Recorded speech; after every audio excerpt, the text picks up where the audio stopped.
Peros y Tuperas. Today on DOOP by the River, we have a little match going on as we speak live right now in Chester, Pennsylvania. It's not a match that you would be anticipating. We're going to mention that. We're going to talk about a rumor. It doesn't have to do with the Union player currently. Stay tuned for that. We're going to review what happened on Sunday afternoon against the Columbus Crew. What an absolute beautiful performance by our Philadelphia Union. And, of course, we're going to look ahead to this coming Saturday night as Philadelphia Union have to travel to Cincinnati, Ohio to face off against FC Cincinnati. And don't you dare go anywhere, guys, because you do not want to miss this episode of DOOP by the River. Let's get this started. Got it!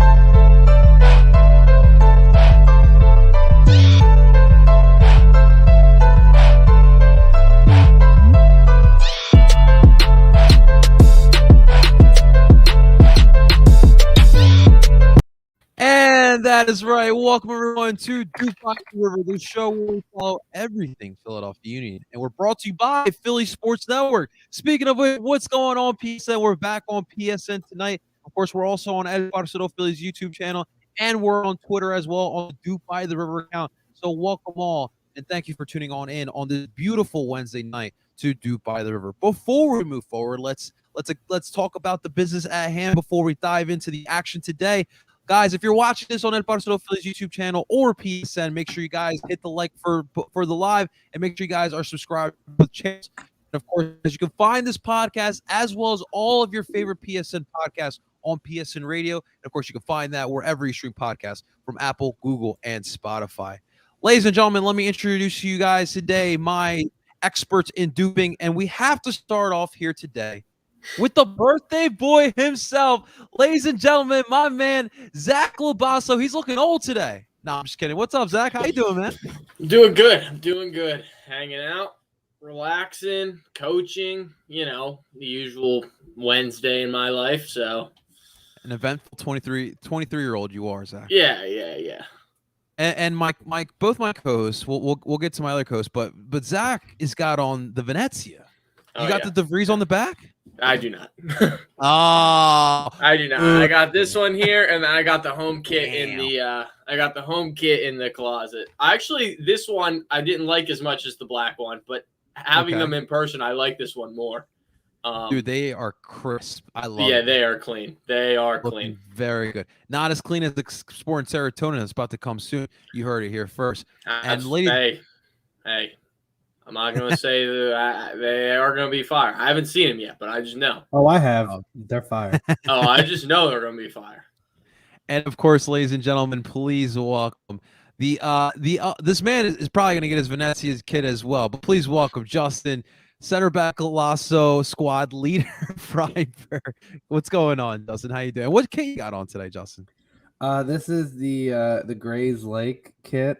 Not a real club, but although Grays Lake is a place out in Idaho, it's a nice jersey made by Olive and York, slightly smaller jersey company. But no, I'm pretty good. Honestly, it's been a good week for Union soccer. If anyone follows the Sporting Serotonin, you'll know we lost a close game, and we had a DOOP by the River connection for a goal. We did. Launched a beautiful pass for the birthday boy to outpace the defenseman who at every points was trying to haul Zach down. That was yes. I did not take a dive. I did not take a dive every time, but all in all, it's been a good week for soccer. Good day to talk about some soccer. And U.S. men's national team against Jamaica tomorrow. So. Oh my God! It's the one time I have to root against Andre. Like I love Dre. Yeah, we're gonna pepper that goal. Put like 6 past him. Just really take him down. Yeah, and then we'll be like, when he comes back, Dre, we love you. But, I'm so sorry. I called you mean names. I'm so sorry. I'm sorry. I love you guys, but you know who I'm gonna be rooting for tomorrow. You know where my heart's at, Mr. Andre Blake. Well, what about Brendan? You're not gonna root for Brendan? Brendan's gonna start tomorrow. That is tough. Or maybe Mark might be in the Mark might start tomorrow. I just want Andre to have CONCACAF success. I know Jamaica's devs, they've come a long way. Don't get me wrong. Yeah, I know they have. I want to see them hoist something. Please give my man some more. Unfortunately, the way CONCACAF is, it's an uphill battle, man. Yeah, they got to wait for Mikel Antonio to finally come over. Yeah. See the way CONCACAF works. We got a USA, we got a Mexico, and then some other team that usually competes as well. Good stuff, guys. Gentlemen, currently right now there is a match being played in Chester, Pennsylvania. We have NWSL action, and it's an important one because tonight is the goodbye to the game for Carly Lloyd. It's her retirement. It's her farewell tour. You know, it's better than Derek Jeter's, I would say. But they're facing off. Gotham FC is facing off against Washington Spirit at the Sub. And it was so dope. And by the way, the Union, of course, the coverage of just covering the whole day for Carly Lloyd has been spectacular on social media. The fact that Carly Lloyd shows up to the Sub in a Zach Ertz jersey. Had to be. I love her. I mean, listen, Carly's going to be the GM of the Philadelphia team, and Julie will be one of the first players. It's clear. It's that's my dream. It's been written. It's destiny. That's my dream. But listen, we talked about this a couple weeks ago, guys. This is an important match for us to show the league that Philadelphia can support this. Obviously, listen, of course, we're here for Carly Lloyd, but just showing the league that we can support NWSL teams is important. I love the NWSL. I love the NWA or WNBA. I'm sorry. But it's hard for me to get into those leagues without that rooting interest. I'm not going to root for Washington or New York. That doesn't seem right. I'm only rooting for Philadelphia. So that tonight is definitely important. And Justin, about 10,000? Is that what we heard?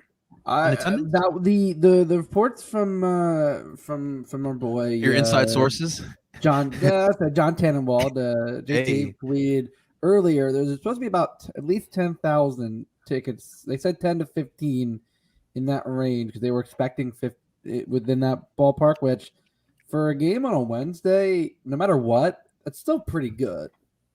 And I think it definitely goes to show that Philadelphia, Philly wants a women's team. I don't know, it's the one thing. Listen, what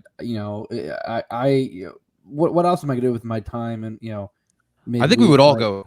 All three of us would go. Oh yeah, no, absolutely. I mean, listen, it'd be another excuse for me to buy jerseys. Come on. Wait, do I need another excuse? No. Would it give me a valid one? Yes.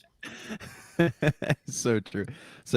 I wanted to take a quick second, and I'll let Justin take this one because he's got more background on the situation. But the NWSL has been in the headlines for not the right reasons, and today the girls took a stand at the 6th minute and stood in the center of the pitch in solidarity. Justin, I'll let you take over. Briefly just kind of explain what's going on and the significance of the standing in the center of the pitch. Yeah, so a few weeks ago, it started with all this stuff with the Washington Spirit. There's been stuff for the last few months about whether teams are vaccinated, and then there's been reports about the culture and the misogyny and the abuse, and that was apparently the tip of the iceberg because last week the league we all found out that one of the most prominent coaches in the women's game, Paul Riley, is let's just say this quote is a massive scumbag. The level of abuse and neglect that he on the players mostly during his time as the Portland Thorns coach, but also as the North Carolina Courage coach. The story came out, and as the week went on, basically the information just got worse. It led to obviously Paul Riley's dismissal, U.S. Soccer stripping his coaching license. In shocking news, Friday, the commissioner, Lisa Baird, and the head of legal counsel were also let go. And it's just gotten worse and worse. Recent reports said that the North Carolina Courage owner basically didn't even bother to do any due diligence and just took Portland's word for it that everything was fine and nothing was wrong. So obviously a lot of accountability, a lot of changes need to be made within the league. And that's kind of what this was. The 6 minute obviously said they went in all the games, they went and stood in the center, circle and arm in arm and just stood there for, I believe, about at least 30 seconds. And I think, and you had signs along the crowd. And I think it just goes to show that unfortunately, the league was. I mean, the league was boosted to Good Morning America and CBS Nightly News, which in a normal circumstance would be a great thing. Unfortunately, it was for the wrong reasons. But now that the league is in that spotlight, it's giving the time, one, to elevate the notoriety of the league, but two, to also make some serious changes. I mean, you've had some of the biggest players, one being Alex Morgan, who have come out and not only said what's been going on in the league, but what happened with Paul Riley. Like they've been using their platform to call out the issues that they see with the league and they see with the structure and the people in power, and there are calls for some pretty radical changes, but changes that I think are truly necessary if the league is going to clean itself of this unfortunately slightly tarnished reputation right now. I mean, the league, this is the second incarnation of women's soccer, and this is the most sustainable that it's been, since women's soccer's been around in this country. And it's a shame, but I also think it gives plenty of time for people to really sit back and focus on the fact that women's sports are pretty damn important. They're professional athletes, and also that they deserve a lot of the same stuff that most professional athletes should get. So I think it's good to see, obviously, now with with the game, with the Gotham Spirit game being on national TV. It's huge. I mean, that's a really serious thing, and in a good way. And obviously, Philly's making a statement that they can give a crowd. So, unfortunately, with everything going on, it overshadowed the fact that this is Carly Lloyd's swan song, and also doing it in her home area. But at the very least, everyone could appreciate her while also understanding how serious and the need for change there is within the league. Very good points. On the right now on Duke by the River account, we actually just retweeted the scene at the 6th minute of the women standing in the center of the pitch and standing in solidarity. If you guys want to check it out, it was a very powerful moment. It was truly special. So, Justin, thank you for some of us who weren't aware of what's going on. Thank you for bringing it to light, and we also too here stand with what they are standing for as well. But gentlemen, let's get to the actual pitch on Sunday. The Union in that same stadium faced off against Columbus Crew, and they got a huge 3-0 victory over the Crew. I think we all listen. I know where Columbus has been standing in the within the table this season. They've dealt with some injuries. They've dealt with call-ups. It's been a tough year for the Columbus Crew, but still, the Union, to me, in my opinion, played their best match yet. And really, from the jump, I really felt like they dominated the match. On the 24th minute, we saw the Jack Elliott low free kick. Jim called it an ugly shot, and I'm going to have to agree with him. But somehow, someone got past Evan Bush. And shouts to Evan Bush because he took it on the chin on Sunday. He definitely took it on the chin. And the beginning of the second half, Alejandro Bedoya, that counterattack, guys, Alejandro Bedoya started the counterattack there. And he would make a great run all the way into the box, and Kasper Shabilko was able to find him, and Ali was able to bury that second goal for the 2-0 lead. Things got a little bit dicey as Kai Wagner in the 65th minute caught himself called himself a second yellow, which resulted into a red. We left the Union with 10 men, and then 10 minutes after that, we got a penalty kick, and at that point, I'm just freaking out with a 2-0 lead.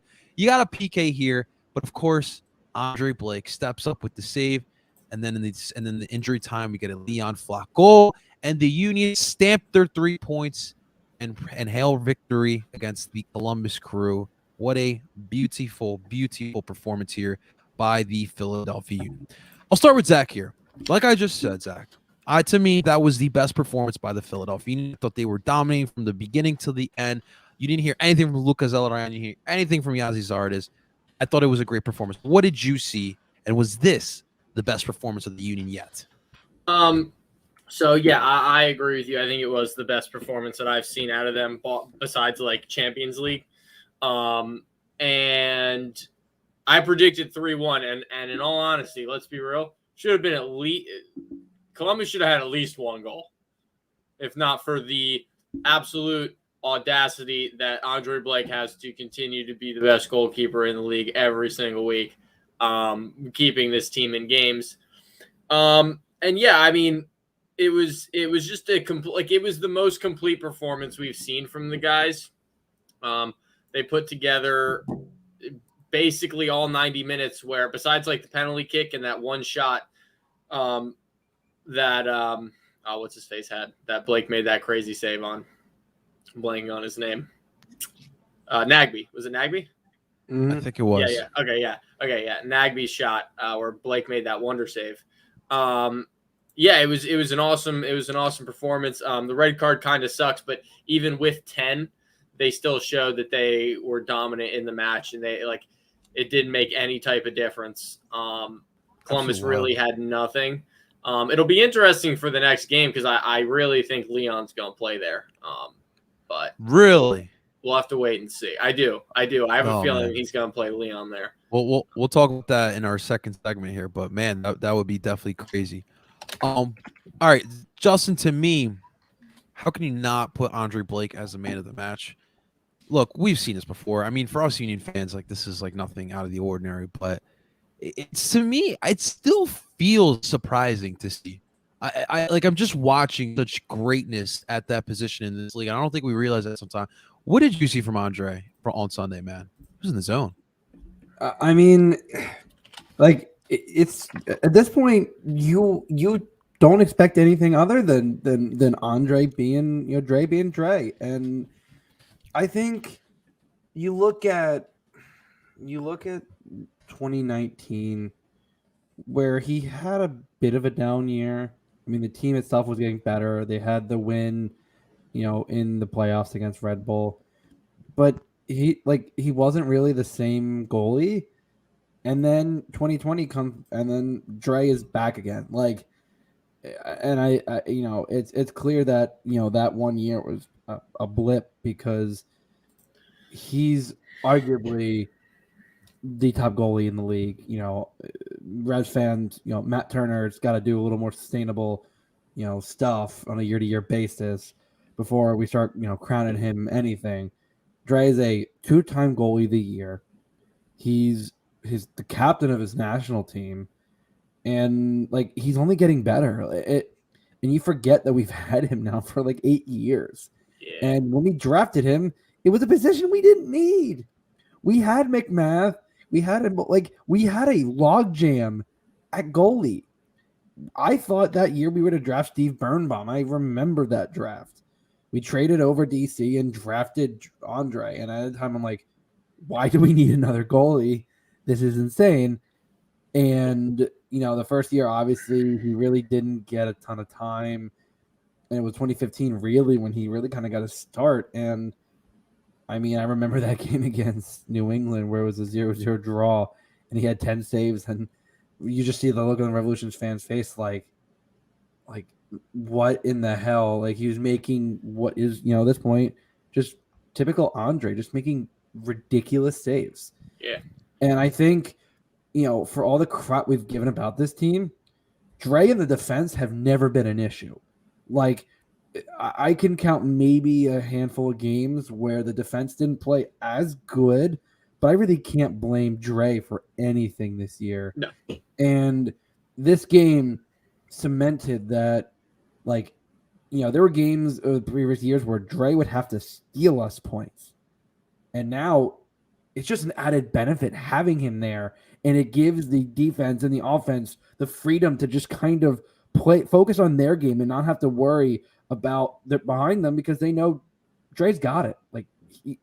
And to have that kind of a feeling, to have behind you a goalie that you don't have to worry about at all. You can play with the full confidence of doing what you need to do. Honestly, that's security that you really love to have, and not every team has. And that's a solid goalie is a pretty good staple for any team.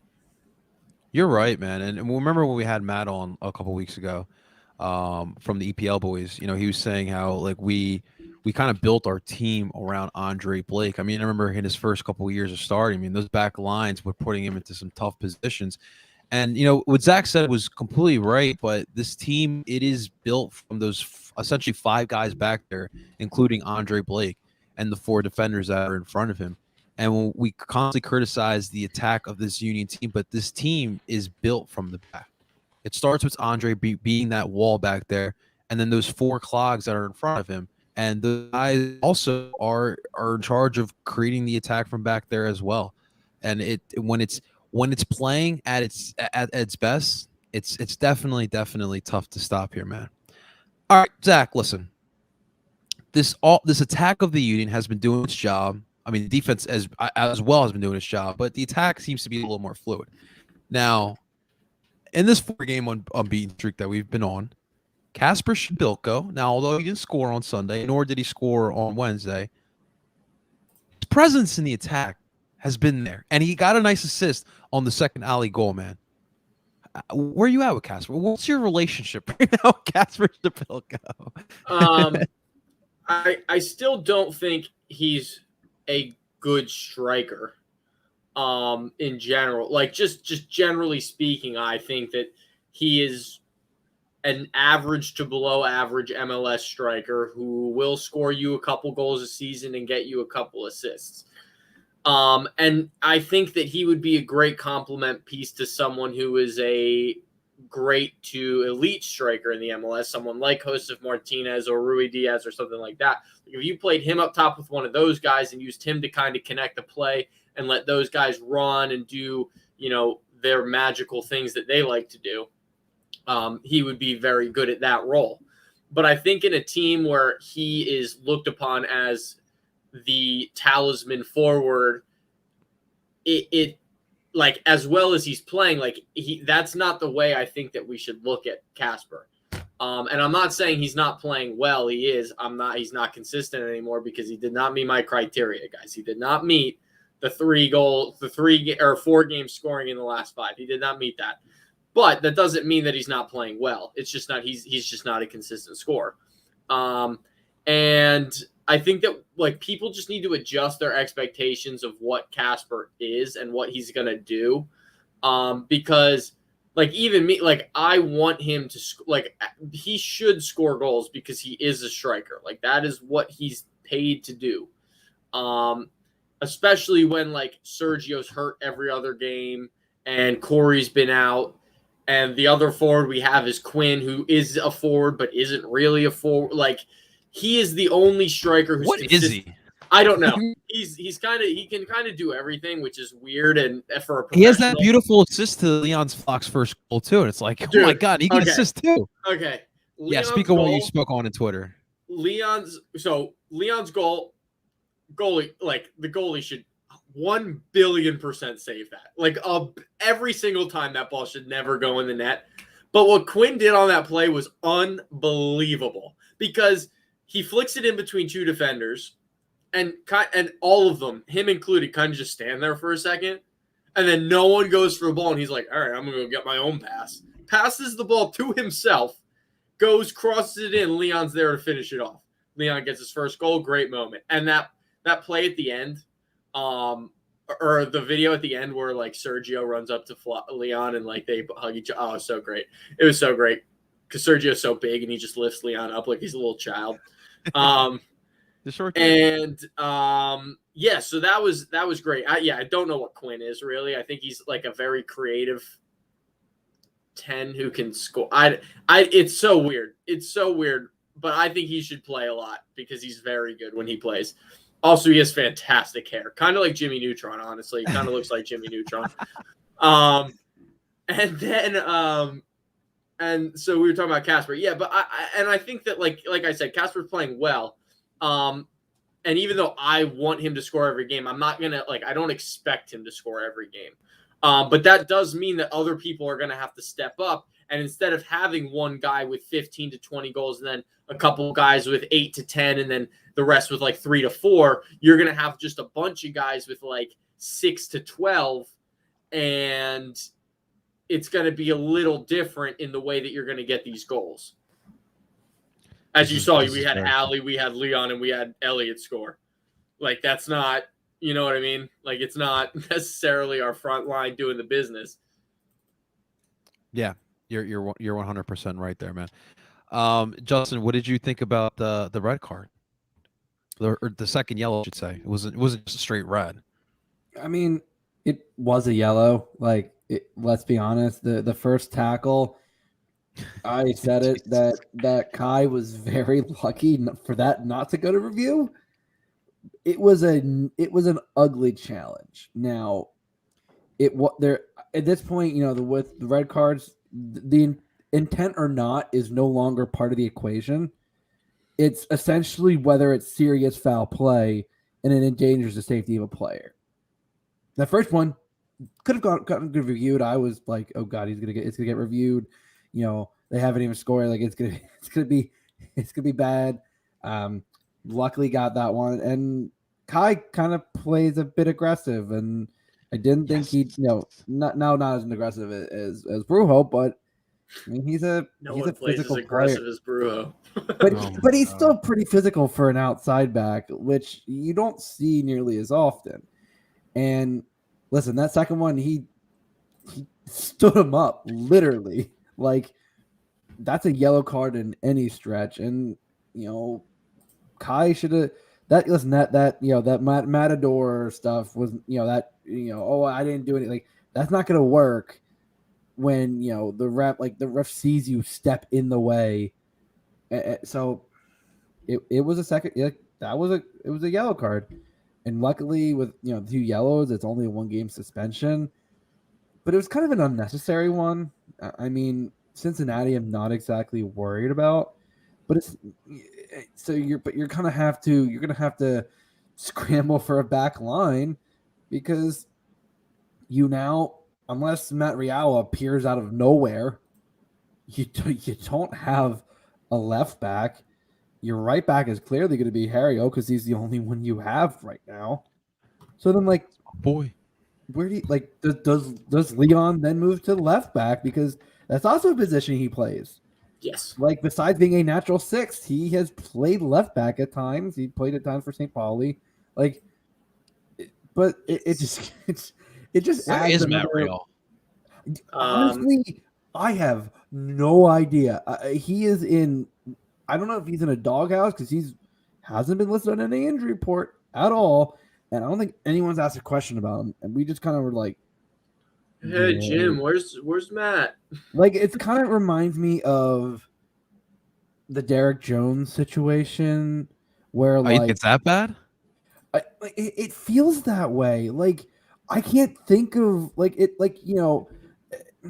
even like with Fontana, that's that partial season where he was hurt and then he just couldn't get back in. He wasn't practicing well. Like, there was at least some kind of an explanation. It is getting very Austin Trusty, Derek Jones vibes, and like there was so much promise, and then boom, I've literally have heard nothing. Nothing since. And if I remember correctly, wasn't it last year, the year prior, we signed one of the kids who was playing for U2.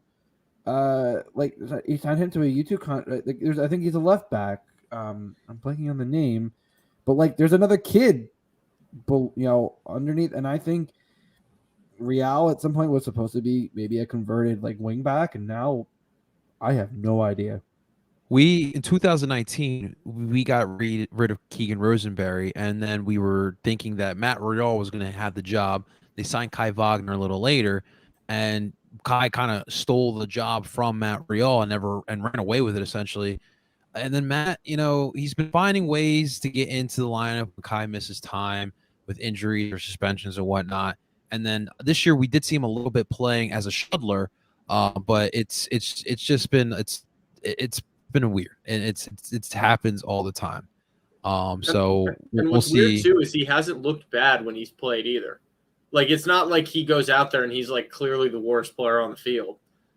I mean, I know the last time we saw him was like 3 months ago, but has he actually played this? When he played in UCL, what he played 2 games in UCL or CCL? Not UCL. He's definitely not in the that UCL. was it. I think that was it, as far as I can tell. But from what I remember, and like correct me if like I'm remembering this incorrectly, but he didn't look bad to me when he played. Like I was like, he looks pretty decent. Like he's didn't he get a yellow card in like the first? I think he did. But that was the one. But wasn't that the one where it was super chippy? Like a fight at the end. Yeah, well, that was the one where Kai got taken out, and earlier in the game, Real, like earlier in that half, he had been on the field for maybe like 5 minutes, and he kind of went. He got the ball, but then he also slid slightly over the ball. Yeah, I do remember that actually. Yeah, and he took the guy out, and it was like, well, that's one way to get the ball. Yeah, no, I mean, it's just it is a weird situation for sure, but I think Leon's gonna play left back. For sure. We'll see. Let's get into that, guys, because that was a good win for the Philadelphia Union. Now it makes 4 games that the Union have not lost. But now we're going to head on over to Cincinnati. We're going to check out TQL Park, or Stadium, I'm sorry. We're going to check it out for the first time. So we're facing off against FC Cincinnati. And of course, guys, as always, getting you guys the perspective of the other side. So without further ado, ladies and gentlemen, from Post Cincy and the Knifey Lion Radio podcast, please welcome Cincinnati's own Kevin Wallace. Kevin, what's going on, my man? Welcome to By the River. Oh, hey guys. Thanks for having me on. Always happy to talk to Cincinnati. Hey, Kevin, real quick, is your mic on? Sounds a little staticky there. Hang on. Does this sound better for you? Any better? No, a little static. Let me see what I can adjust here. It's all good, man. It's all good. It's part of the game. It's part of the game, man. It's part of the game. So we'll try to get Kevin back on, but no. So we're gonna talk about FC Cincinnati, and we're gonna get his perspective here. Maybe ask him what on earth Skyline chili exactly is supposed to be. I'm not sure it's chili, and whether it's edible. Revenge game for Albright. I don't know if this is like bad. Revenge for the game. He's been the job. Not even. No. Listen. Doesn't matter. It's a revenge game. It's like when Ryan Fitzpatrick plays every other team in the NFL because he's been on every team in the NFL. That's different because Ryan Fitzpatrick's played on like every team under the sun. Listen, I don't know if this is good for the Union or not. Who's revenging who? Is the Union revenging against Chris Albright because he left, or is he revenging because they let him go? I wouldn't say they exactly left on bad terms. But revenge. I'm just saying, man. I don't like revenge games. I don't like revenge games. Zach, there's bragging rights. There's not exactly revenge. Did you see what Sam Darnold did to the Jets? Did you see what Sam Darnold did to the Jets? Come on. All right. On that note, guys, let's get Kevin back on here. Kevin. All right. Hopefully I sound a little better. We love it. Awesome. Kevin, welcome on in, my man. What's going on? Oh, just another beautiful day here in Cincinnati. As I was leaving, I heard some people disparaging the wonderful cuisine of Cincinnati chili. And I got to tell you guys, I mean, you've got your cheese steaks. You should know what it means to be provincial around your own weird dish. We got our own thing going on. It's cool. So explain. So it's spaghetti with the like your typical chili, right? Like ground beef, beans. No. So it's not a typical chili. That's what throws everybody off. So it's only called chili because that's maybe the closest thing you could get to in your mind. It's more of a meat sauce. There's all sorts of spices and all sorts of crazy things in there. It comes from Macedonia. It was brought over by a bunch of Macedonian and Greek immigrants to Cincinnati. So you can serve it on spaghetti, that works. But if it's your first time, put it on a hot dog. It's more like a chili dog. You'll fall right in line with it. Is it true that it has cinnamon in it? Is that? So there's different recipes. There's a little bit of everything. It will not taste like cinnamon. You'll also see some recipes call for dark chocolate or cocoa or something like that. It doesn't taste like that, but it's in there. There's nutmeg, there's allspice, there's all sorts of fun things happening. And a lot of cheese. A lot of cheese. For me, I commit blasphemy every time I do not eat all the cheese. It's too much cheese for me. And then they run specials where you can get triple cheese and stuff. It gets ridiculous. Isn't it like just literally That sounds it like has to be a shredded stomach cheese nightmare. or nothing? It has to be like shredded cheese or nothing. Like I've heard that like if it's not shredded cheese, you don't even like bring it around. No, it's got to be, the more fake it looks, the better. It's got to be a neon orange for you. That's how you know it's going to be good. That's horrifying. Well, Kevin, I'm more spontaneous than Justin and Zach, and I would definitely love to try Skyline chili. I'll try There we it. go. I just don't know how my stomach will react afterwards. But that's the adventure. We'll make sure there's a bathroom close by, Justin, for you. But Kevin, first off, we want to thank you for hopping on in. We have this. You are our first FC Cincinnati guest. So seriously, thank you so much for coming on in here today. But we want to start off, Kevin, by wondering who is Kevin Wallace. Kind of talk about who you are, the work you do for the club of FC Cincinnati, and such and so forth. I wear a couple of different hats right now. So I'd say maybe even first and foremost, I help run one of the supporters groups, the Pride Cincy. I don't have everybody's member rolls in front of me, but I'll go ahead and say we're the largest of the supporters groups. I also help run the Post Cincy, which is sort of our fan media outlet here in Cincinnati. We're a little irreverent. I don't know. We're not a traditional journalistic outlet there.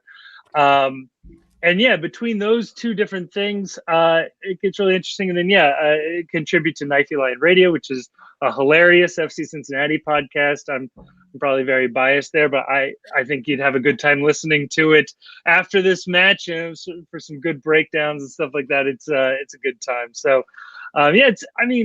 this has been the frustrating thing with FC Cincinnati. This is an awesome fan base. There's a lot of fan creativity. There's a lot of outlets. There's a lot of fan accounts and just fan-driven media that is really, really interesting and fun. And the team has just been so bad. None of it's been worth checking into if you're from the outside. It's barely been worth checking into if you're a diehard fan of this team. So, just frustrating times over here in Cincinnati. It's going to be a theme of what my answers are going to be tonight, I'm sure. Kevin, don't you have 13 million reasons to watch the team? I think we did publish something akin to all of the reasons why you should watch FC Cincinnati, and our author gave up halfway through that article. So the article just suddenly stops in the middle, and you're kind of left to read into it as you will. That's pretty cool. That is pretty cool. But that's a really cool segue, because I wanted to ask you. I mean, look, there was a lot of hype around you guys. I mean, you guys really did a great job of supporting the club when it was USL you guys were in, right? Yep. So you guys were in USL. You guys did a fantastic job supporting the club. Unfortunately, in the MLS, I mean, we'll be honest. You guys had a tough time transitioning into that league. What is the state of the fan base now? I mean, 3 years. You're going into your third rebuild. It haven't seen a lot of success. There was that spurt in the MLS's back tournament, right? But not much else. So what has it been like being a Cincinnati fan the past 3 years? I mean, not fun. That's the short answer. It's not been fun. The story we're all kind of telling ourselves now is that, like, every good narrative, every good story has its ups and downs, and sports is nothing but just a great big soap opera. And so this is just the sort of the low point that we're going to have to wade through before we take off. I mean, the thing you can take solace in as an FC Cincinnati fan with this team is that, yes, the on-field product has been abysmal, historically so. There is no way getting around that. But almost everything else around the club has been pretty good. I mean, it's one of the nicest stadiums in the league. They have some of the most lucrative sponsorship deals for the stadium and their shirt. The owners are not afraid to spend. Now, who's spending that money, and are they spending it wisely? That's not been great. But ownership's been fine, dropping $13 million on a young Brazilian striker. That's awesome. That's something MLS has not seen regularly. We certainly can't say that. No. Yeah. And definitely not on a striker. Right. About $5 million for a has-been Mexican midfielder. How's that get? I like it. But no, I mean that's what makes the Albright signing, I think, super interesting as well. But no, I think in general, FC Cincinnati has a lot to look forward to. We just keep assuming that that sunrise is just around the corner, and it hasn't been, which has been frustrating. But Kevin, listen, the delirious optimism isn't supposed to happen for an expansion team until year 5. Listen, we've been through that. We've been through the pile of shit, and keep going. Well, the foundation's there, the academy's there. Everything's there. It's just going to get better. I mean, it took us 8 years to do that, so I don't know if you guys are on that trajectory, but it takes at least a couple more years before you get to delirious optimism. Not if you're LAFC though. Yeah, or Atlanta. Atlanta. Or Atlanta. Atlanta. Because everyone, well, that's just insane money. Yeah. Well, keep in mind, LAFC had 4.5 years to prepare for their move to MLS, and Atlanta had 2 or 3 years. FCC had, and I'll have it probably tattooed on me at some point, 277 days from the time they were announced to the time they kicked off. That gave them 1, and I'll say a half transfer windows to build an entire MLS roster, that main window being the winter window for Europe. That's hard. That's real hard. Even if you have the best of the best in MLS, that's hard. And we did not have the best of the best in MLS doing that. So it made it really hard. So I do have to ask selfishly, Zach and Justin can vouch for this as well. The way I look at soccer, especially in Philadelphia, I look at the landscape of the whole sports landscape. Obviously, I mean, I'm sure Kevin, Philadelphia, the crazy sports city. And my goal, my dream is to make the Union part of that talk as well. I'm assuming you live in the Cincinnati area with your knowledge of Skyline Chili. So when you guys came in, it was the perfect timing because the Reds and the Bengals are who they are. Where is that fit now in the city as far as sports talk goes in Cincy? It's a good question. So there is a tactical misstep, I think, by the team that kind of threw them off the trajectory they were on. But in general, yes, the Reds and the Bengals are, upper echelon, upper tier is in terms of the attention the city gets. I mean, the Reds are beloved beyond beloved. The Reds could have losing seasons for the rest of all time, and they would still be everybody's favorite team. They just have a special place, I think, in sports. The Bengals, I mean, fair play. They're an absolute punching bag. Hey, not this year. Not this year. I know. It takes one player, turn them around. Everybody's like, I've always loved the Bengals. Joey B, man. Joey B. It's really impressive. He might actually save this coach's job single-handedly. So it's impressive. So FC Cincinnati, comes in when the Bengals are at the tail end of the Marvin Lewis era, which was already, rocky for a lot of people. And the Reds had just completely failed at their last sort of playoff push, championship team or whatever, and they were in the midst of a rebuild. So it was perfectly timed for FC Cincinnati to show up in the sports landscape. And then we're successful. That's the thing. That first year in USL, they made the playoffs, which is, pretty okay for a first-time USL team. The second year was the incredible US Open Cup run, where they make the semifinals and we're leading against New York Red Bulls in the second half on their way to make the final, and completely blew it there. But that tournament run was absolutely insane, and may have very well gotten the team into MLS by itself there. And then the next year, FC Cincinnati put together, at that time, the best USL team ever assembled. They set the all-time points record and went undefeated for 5 months or something. It was insane. So you can imagine, as well, that idea going into the transition to MLS, we had convinced ourselves we had a C-level MLS team in USL, so we would just tack on a couple of pieces and we'd be average. That was what we'd convinced ourselves of. It didn't work out, but yeah, to your point, it had been perfectly timed for Cincy Sports to show up there. Still plenty of time, Kevin. Still plenty of time. Yeah. Kevin, let's talk about the big news at hand. No secret, you guys are going in a different direction as far as the front office go. Taken away from us, it's a little bittersweet, but Chris Albright is heading over to FC Cincinnati to be the sporting director there. What is the pulse with the FC Cincinnati fans? How are they feeling? What was the reaction of the Albright's hiring? I think in general, people are really excited. I'd say about 80% of the fan base is really excited. I'd say another 10% have no idea what's going on in terms of the front office stuff. And maybe another 10% were holding out for, I don't know, Brian Bliss, or maybe they had their own preferred candidate there. But no, I think Albright is on paper about as good as FC Cincinnati could have done with this GM search. They get somebody with a ton of MLS experience, both as a player and in the front office. Somebody that has a reputation for being the numbers guy, the wonk guy, the salary cap manipulator.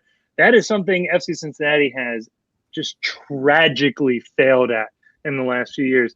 There will probably be 4 guys on our bench against Philadelphia making at least $1 million apiece. It is just guys on the whole team that make $1 million. Yeah, right. We lost Lacadia, but I think we had 6 or 7 players all making $1 million or more a year. Most of them were bench players because they just were not as good as some of the other guys that have been on the team. It was just horribly, horribly managed. So fans are excited to see competence in the front office, just generally. So Albright has plenty of goodwill to work with in the fan base, and honestly, he could do a dead-on average job, and it will feel like he's a brilliant MLS genius. So very excited about this. I think Justin and Zach can vouch for Albright as well, but I think his valuable experience seeing from 2 different clubs. I'm speaking of LA Galaxy and also with the Philadelphia Union. Obviously, the Galaxy, especially in those times, we're not scared of spending money. But the Union spent money wisely. If you talk to most of our fan base, they don't like to spend money in one specific position. And Zach probably is going to tell me right now, it's the striker. Oh yeah. But again, he knows how to spend money. We know how to spend the money smartly. When you look at Brujo, you look at Wagner. I mean, even Kasper Shabilko was a free transfer. I mean, we criticize him to death, but he was a free transfer here. So I think that's something beneficial to FC Cincinnati, where you guys, it's great. You guys are spending money, and that's awesome. Like that's like half the battle, right? But the other battle is being able to spend it correctly as well. So and as I always try to tell other Union fans, like, for all the talk is you want Sugarman to spend money, and he should spend more money. You can get a solid striker for $2 to $3 million. I did a whole video about it. I use FC Cincinnati as a cautionary tale of throwing all that money at a position without improving the actual areas of need isn't going to do much. And that's why I'm always like, be careful what you wish for, because I'm sure FC Cincinnati fans, as much as you love the spending, you also probably would have preferred anyone other than Jeff Cameron on a free transfer from QPR. Maybe would have been a better option, at least in my opinion. Okay, now you say that, but Jeff Cameron is without a doubt the best FC Cincinnati signing of all time. Like, I can say that. Is that a high bar to clear? Over Medunian. Hang on. I mean, there's plenty of USL history I can draw on this, but Jeff Cameron turned what was one of the worst defenses ever fielded in a top flight in the world of all time, ever, and turn them into an average defense. And baby, that is so much work. That is so much work. I mean, good. The very first game he played, and I think he might have literally walked off the plane and walked onto the field. He cramped up in the 70th minute. Miami got an easy one on us, and we lost the first full capacity, our first home opener in the new stadium. But ever since that moment, I don't think he's made a mistake, not to get political, other than getting the vaccine and missing a bunch of Canadian matches. But other than that, he's been great. So, which I was gonna say, the getting burned by Gonzalo Higuain while cramping is not ideal. Not a good look. But not a good look. But hey, the first goal ever scored at your stadium was scored by the man, the myth, the legend, the American. I don't know if you call him Wonder Kid. He's like Florida man embodied. One Breck Shea. Oh, my Space God. Unicorn himself. Legend. Absolutely.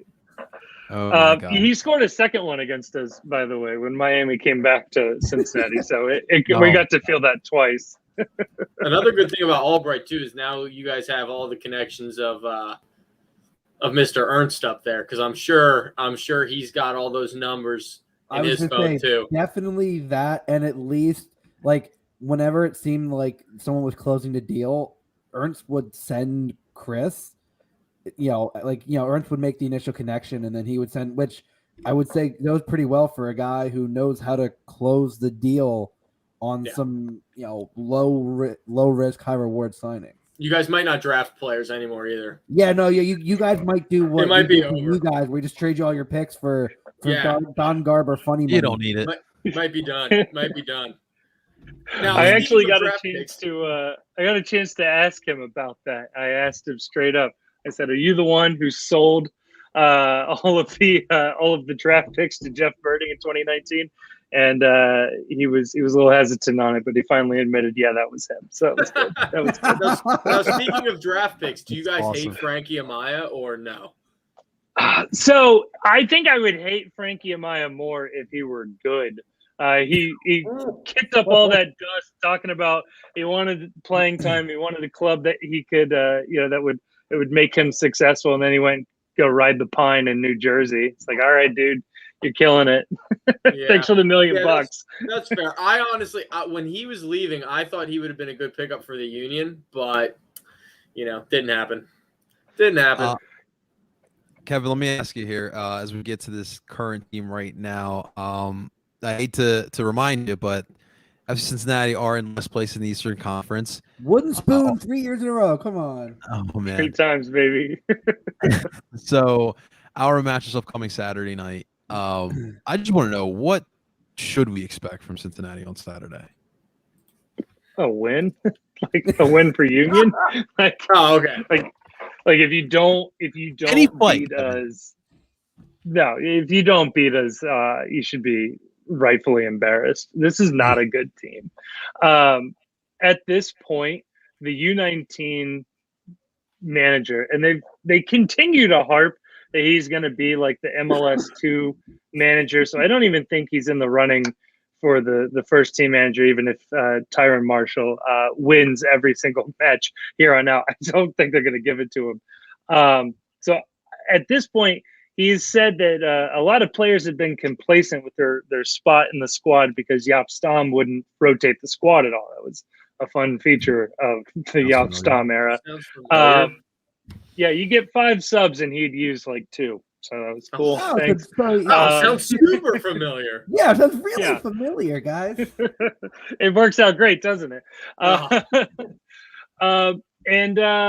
So he basically just said, anybody has a bad game, they're getting benched, and nobody's had a good game in a while. So I have no idea who he's going to run out there. So that'll be fun. Rotation.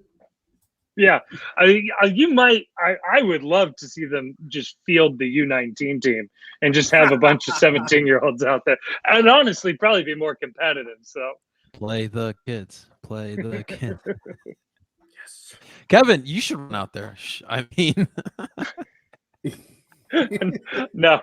Our supporters group has two teams, and they are both always battling for the bottom spot of the rec league table that we are in. So you don't want none of this. Oh my God. All right. So now that we know that, let's head on over to our side here. Guys, look, here's the deal. Cincinnati, we just heard Kevin. I mean, they're not really fighting for much these days, but on our side, for whatever reason, the MLS likes to play during World Cup qualifications. We're going to be without 6 players, 6 key players. Miro's going to be gone. And Baizo's gone. We got Gazek is going to be out. Obviously, Andre Blake and Alvis Powell will be out as well. And Brujo, who, by the way, Dodge, I guess is he was suspended, but yeah, he missed. So essentially I think he's serving the suspension once he gets back.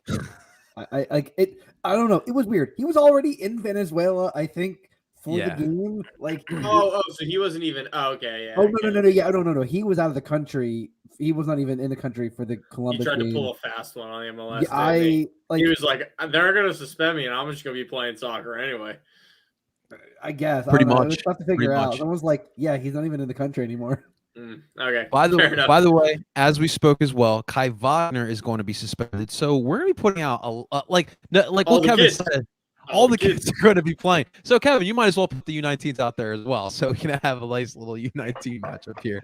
Actually, that you guys brought up something. I want to ask you about this. How has Alvis Powell been for Philadelphia? What's the review on that? When he's played, he's been decent. Yeah, I think he's more like he's definitely more. Actually, Baizo is way more offensively minded, but Alvis has been kind of as essentially a Ray Gaddis like replacement of someone who can play really well defensively, someone who does not mind getting physical, does not mind digging in for those challenges. We saw that a bit in CCL. So for when we needed him, like people forget he's an MLS veteran and he's only 28. Like he's been around. He was a big part of Portland's run to the MLS Cup. Like I said, it was a pretty low key signing to get someone like him as your backup right back. But when he's came in, he's been very serviceable and helped essentially keep the defense at what it's been the entire year. Just blowing my mind right now because I'll tell you what the script is for FC Cincinnati on Alvis Powell. He played in the very first MLS game against Seattle. Had a rough game. I don't think it was remotely his fault. And the entire fan base just decided he was the worst soccer player of all time. Like by far, like the most hated player in FC Cincinnati on that first 2019 roster. Never had a shot. Was with Jamaica all summer, and just like nobody wanted to see him come back, and he was gone. So I've been trying to keep tabs on him throughout, and the fact that he's even remotely successful is frustrating. Well, I mean, as we discussed, I mean, especially in 2019, I mean, I don't know exactly how conducive the environment was in the dressing room, but what I see here, obviously, like we have a strong group of guys. And I think also having guys like Andre Blake and Corey Burke here, who, like you mentioned, he plays with on the national team on a consistent basis, and just the coaching staff that was willing to help continue developing him as well. He's, like I said, he's not technically sound just yet, but like Justin said, defensively he's been really strong for us, and that's when we've been able to use him. You saw CCL time; he played in the semifinals against Copa America because Baizo lost a chiclet. Lost his tooth, man. He lost his tooth. In there, he did a fine job. He actually kind of shut down that nasty wingback they have over in Copa America. So it was pretty cool to see. But Justin and Zach, Justin, you can start off here. What could this potential lineup look like Saturday night? So that's an interesting question. I mean, again, normally in net, you'd be writing Andre in there, like you'd be writing that with a permanent marker. I guess this is technically the game in hand we have with the rest of the team. So a win here would be pretty nice. I think assume it's going to be, I would say Matt Freese, but Joe Bendick's been on the bench, so it's going to be either or. Jim seems to kind of flip flop depending on I don't know, flip of a coin. This feels like Freese has been getting game time though, and Joe actually like Bendick, for all the crap we give him, has actually played half decently when he's needed to this season. Your back line is going to be really interesting. like really interesting because your back line is, you're missing a left back, so at this point, I think Leon has to come in at left back because he's a natural 6. But if you look at his transfer market, he's also a left back, and he played left back at St. Pauli. So I'm guessing he's the left back at this point. That's what I'm thinking. Obviously, Glesnes and Elliott are your defense pairing there. I mean, if Elliott pulling the long range bombs out of his tool chest, which apparently he's been practicing according to Matty Freeze. If you saw his tweet, he's been practicing those. So the under the wall free kicks from 35 yards out. Yeah, that is some skill to practice. Let me tell you. Requirement that they have to shoot from at least 30 yards out. Yeah, and be able to put one in the net. And then right back at this point, you definitely have to. It's gonna be Harry. I mean, right now he's the only right back. Wing back you got. Now the midfield is where it does get interesting. If Gazdag is out as well with Montero and Brujo, 3 of the 4 are gone, and then Leon's at left back. I think this is time where Bueno gets a start. I think he's your only other legitimate 6. I mean, this is why you brought him in, right? He's the see some minutes. Yeah, he's the long-term replacement. 3 minutes. He's a long-term replacement to Brujo. I think that's a legitimate area.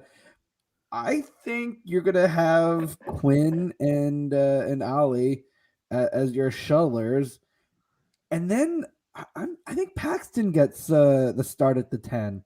I think why not? You saw the last time they played against New England up in New England. They nearly stole some points. Like outside of if Gustavo Bo isn't able to pounce on that penalty kick after Dre saves it, you're walking out of Foxborough with a point with a pretty depleted roster, and you only lost to them 1-0 with the kids at home in a game you probably could have won. Like that was one where it was unfortunate, but and then your strikers. Zach's favorite man, Casper, who I looked at the numbers when he scores or at least is involved in a goal. Yeah, the Union are really good. Yeah.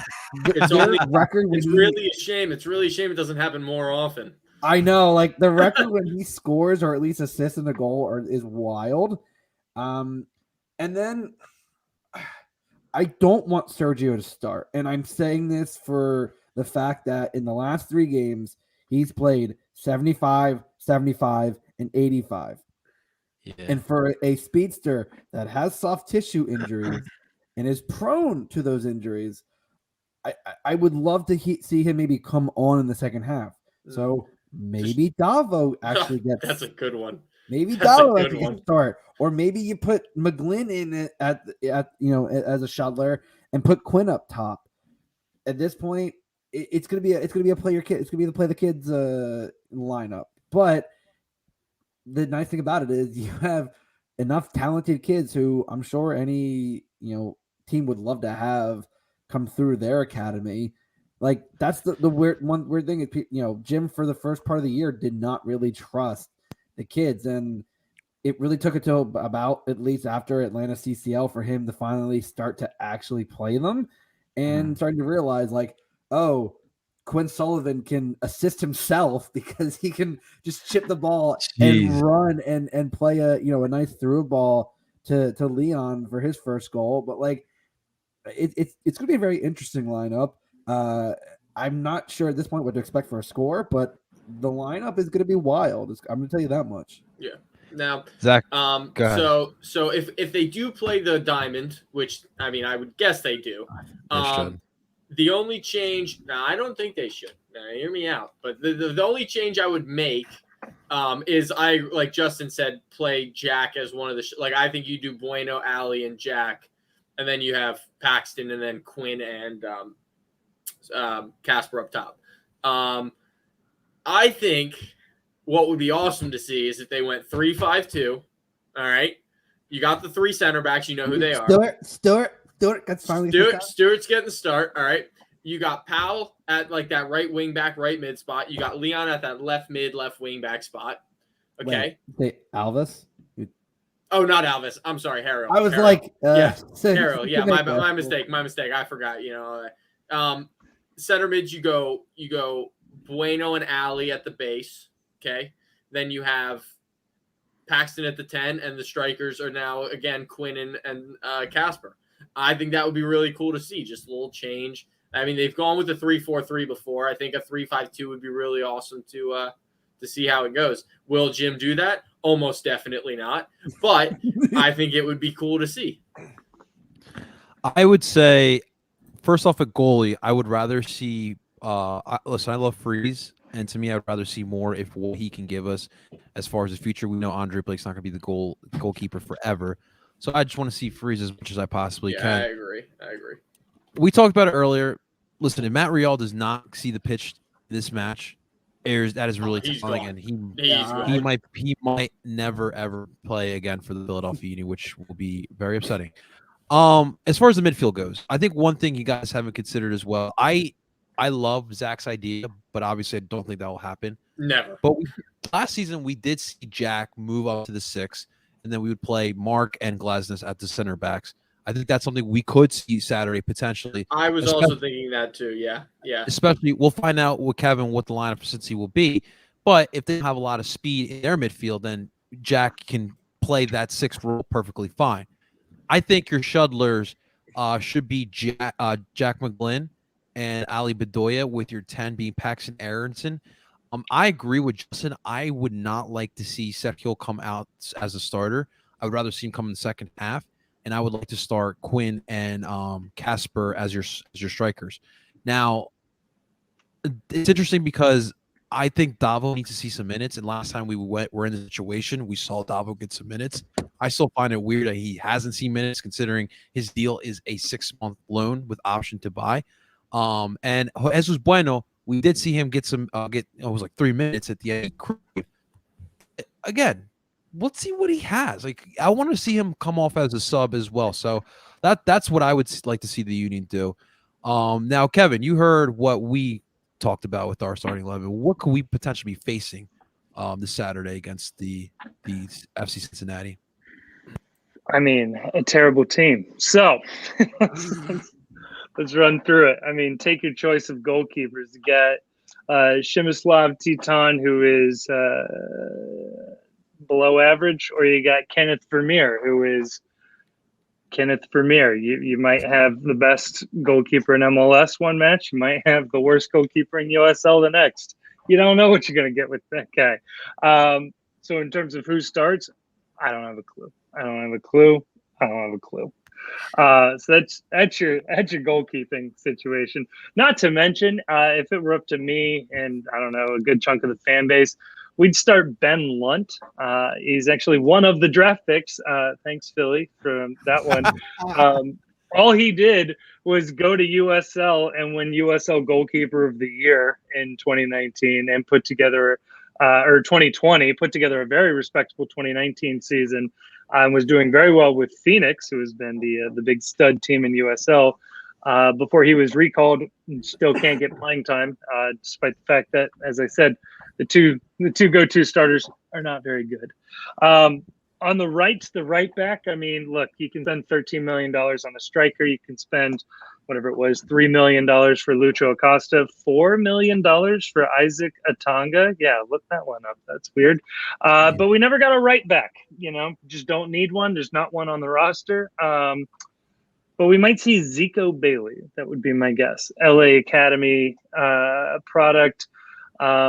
Has looked fine. He had a hip injury most of this year, but he's looked solid when he's been out there. Just maybe 300 MLS minutes his entire career.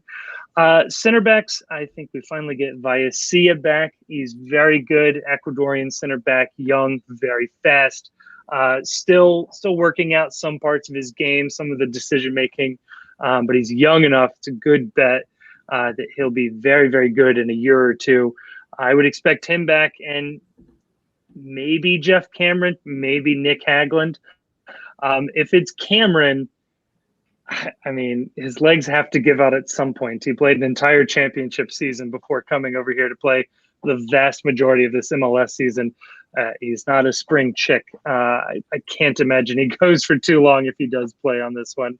So I would expect Hagelin and Vallecilla there. Edgar Castillo, just MLS workhorse off to the left on the left back there. In midfield, anybody's guess. Maybe we see Alan Cruz, who was recently not called up to the Costa Rican national team. There's some confusion about that in local media here. Maybe you see Harris Madunyanen. Maybe we get a little nice Philly Union. Wait, double revenge game. That means this is a double revenge game. Well, listen, it's not really bad, much of a defensive game when Harris Madunyanen does he still point as the guy runs past him? That was his playing defense for us. Yeah, he's not been that bad defensively because that was absolutely the script on Madunyanen. Is like he's a good passer, but he's slow and he won't play defense. And he does okay on defense. The problem is nobody else does, so it doesn't really matter. But maybe let's put Alan Cruz, Harris Madunyanen, and it's probably still going to be Lucho Acosta there in the middle. Acosta's been good. The team hasn't been, but individually, I think he's done well. He's done about as well as somebody in his position could do. Absolutely a luxury piece for any MLS roster. So I don't know what he's doing on our team, but I'm happy to have him. He's a good attacking piece there. I would expect to see Yuya Kubo on the left wing. Yuya Kubo, here's a fun fact about Kubo. Kubo and Joseph Martinez were teammates in Switzerland. They played for the same team. They're roughly the same age. They play roughly the same position. Sort of a striker, can play in the midfield a little bit. Kubo outscored Joseph Martinez by a good 2-1 clip. Kubo went to go play for Champions League clubs in Belgium, and Joseph went to Atlanta. FC Cincinnati signed Kubo. You're like, hell yeah, we got this.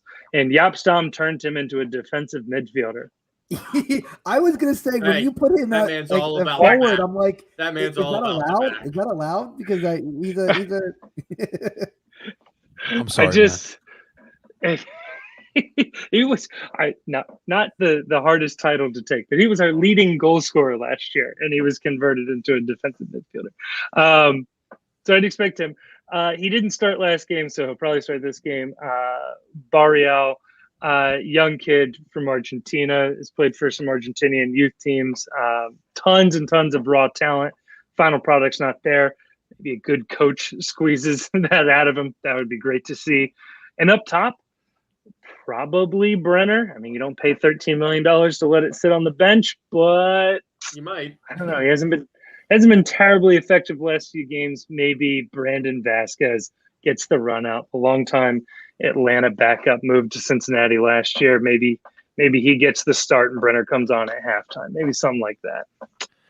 All right. Well, guys, let's get to the nitty gritty here. Kevin, we'll allow you to start here with your predict. What do you think will happen in your prediction with the scoreline? I'm going to go 3-1 Philadelphia, but Cincinnati scores first. Home crowd's feeling it, and then it just all comes down. Hey, man, that's how I see this one going. To your fans.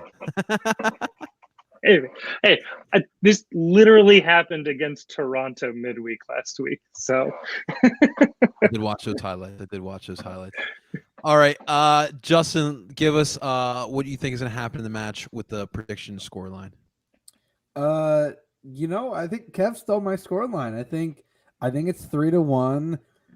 I'll also agree. I think that Cincinnati scores first, and it's going to be like, you know how I always worry about those first 10 minutes? It's going to be like an ugly play. It's going to be an early one. And then I think the Union get one like just before the half. Like you're thinking it's going to walk in 1-0. And then again, Union love that broken play counterattack. I'm not predicting who scores because as we've seen on this pod, we are so wrong on all this. The time. And I mean, I've been pretty good on. Well, I'm going to predict draws, so let's not go against Red Bulls, especially against Red Bull, which is a pretty easy thing to do when you know how they play. I think it's a chance for Jim forced to rotate the squad because Jim does not rotate the squad at all either. But I think this is going to be a chance to give in a lot of these players that really haven't played. And considering you have 7 games this month, you're going to need rotation. You only have 2 more home games, so you're going to have to picking up points on the road. You play Cincinnati twice. In this stretch of Cincinnati, Montreal, Nashville, Toronto, Cincinnati, and New York, there's got to be at least a few wins. And I think and you've been in the right direction. You're, within, if you win this game in hand, you're back now to 3 points back of Nashville. You can keep it at that level. You play them at home in a couple weeks. I think it's crucial. And I think this is something that, Jim doesn't mind a road draw, but I think this game, if it's tied in the second half, I think you'll actually see him make more than 2 subs and actually go for the win. It's crazy. That is pretty crazy. What do you got, Zach? I also think 3-1. We're all in agreement. Although, if the revenge narrative does come to fruition, which I am afraid that it might, all right, Harris and Chris, just bringing that bad juju back onto Philly. If I wouldn't be surprised at like a 1-1 draw. I wouldn't be surprised. You mean like the ugly 0-0 draw back, what was that, 2 years ago? So yeah. The ugliest game on the planet. Yeah. The field was wet. Everyone was sliding all over the place. At this point, we were like just praying no one really got hurt. And it was a draw. And we're like, well, at least we got a point. Yeah. So if the bad juju's around, I could see a draw. All right. I'm just saying. I think it's gonna be 3-1, but you never know with the revenge games. Ooh, what about a 3-1 Union win, but Harris Medunjanin with the Olympico? Huh? That's that gets enough revenge. You think he scores a banging free kick and celebrates in front of Jim like an animal? I mean, he scored 2 of them last year. He scored 2 Olympicos for his last year. I remember. I don't see why he can't do it again. This is very true. Bill Bendix in that, maybe. Who knows? Maybe. Anything's possible. Anything's possible, Bendy. Kevin, where can people find your great work and the podcast as well? Yeah, probably the easiest way would be my Twitter handle, at Mr. Kevin Wallace. I don't know how I got that one, but I got that one. So just all spelled out, WALLACE. The links are in my bio there to the post, to the Pride, awesome. And then I tend to retweet my work, so that's where to find me. Yes, sir. Yes, sir, guys. Definitely check that out. If you're ever curious about what's going on with FC Cincinnati, definitely check out Mr. Kevin Wallace. Kevin, thank you so much for tuning on in, and thank you for being our first FC Cincinnati guest, man. Oh, absolutely, guys! This was a blast. Would always be happy to come back and visit. This was a lot of fun. Thanks for having me. Awesome stuff. Awesome. Thank you so much to Kevin Wallace. Ladies and gentlemen, that's going to do it for another episode of DOOP by the River. A quick reminder that this podcast will be rebroadcasted as well in podcast form. Wherever you stream podcasts, you can look up PSN Radio. You can find all of your favorite Philly Sports Network podcasts on PSN Radio. Ladies and gentlemen, that is Mr. Kevin Wallace. That is Zach Laboso, the birthday boy. That is Justin, center back Laboso, squad leader. And, of course, I go by the name of El Parcero Philly, and we're telling you guys to DOOP on. We'll talk to you guys next week.